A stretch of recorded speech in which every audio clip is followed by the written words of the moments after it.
Human trafficking is the forced exploitation of human beings, often in the forms of sexual exploitation, forced labor, and servitude. Human trafficking is the fundamental abuse of human rights and dignity. While it is often confused with human smuggling, which is just the transportation of human beings, human trafficking is the act of recruiting, harboring, and transporting an individual through forced and non-consensual means.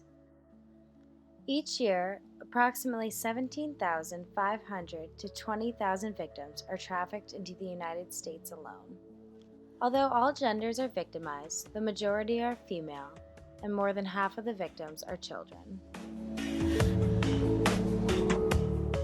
Many of the victims that are targeted are youths that come from impoverished areas and have low self-esteem and minimal support system.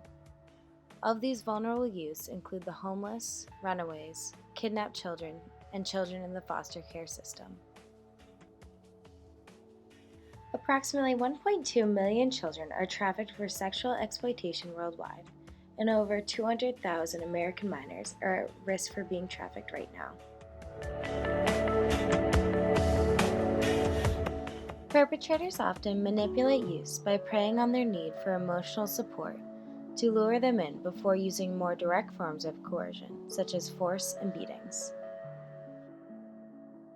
Perpetrators use a variety of tactics to restrict their victims' freedom of mobility and make escape difficult, such as withholding personal identification papers and travel documents, insufficient wages, prohibiting socialization with others, mental and physical abuse, and keeping their victims in poor working and living conditions, often depriving them of basic necessities such as food and water.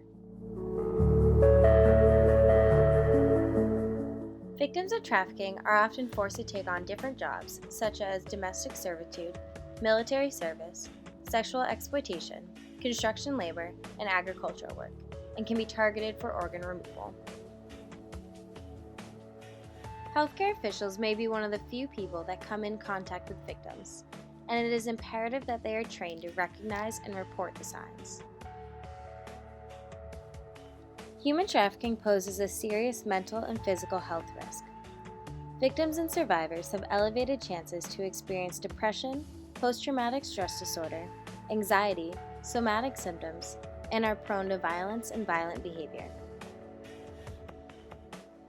It is important to remember that the victim is not to be blamed. A common precursor to becoming a victim is adverse childhood experiences. She might stay because she is hurt, both mentally and physically. Her father might have left her when she was only a child, leaving her feeling worthless and unlovable. Her mother might have beaten her until she was swollen and blue. She felt undeserving of love.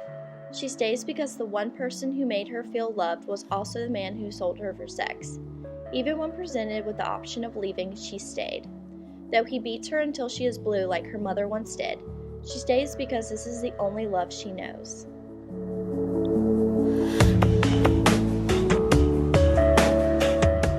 Although tragic, this story is far too familiar.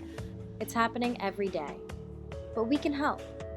We can fix this problem by encouraging law enforcement to provide victim protection and prevention. We must inform potential victims and push legislation to have the perpetrators punished and develop new initiatives and policies. Above all, we must empower and support the survivors and current victims. It is important for us, as a community, to combat this worldwide human rights violation and empower survivors to speak out about their oppressors. Victims need to feel comfortable coming forward about their victimization without fear of judgment and shame. Together, we can help them on their way to recovery through universal education and spreading awareness. She will leave because she wants a better life, a life free from harm and shame, a life she will feel valued and accepted. She will leave because her life has meaning. This is the story of resilience for so many hidden victims.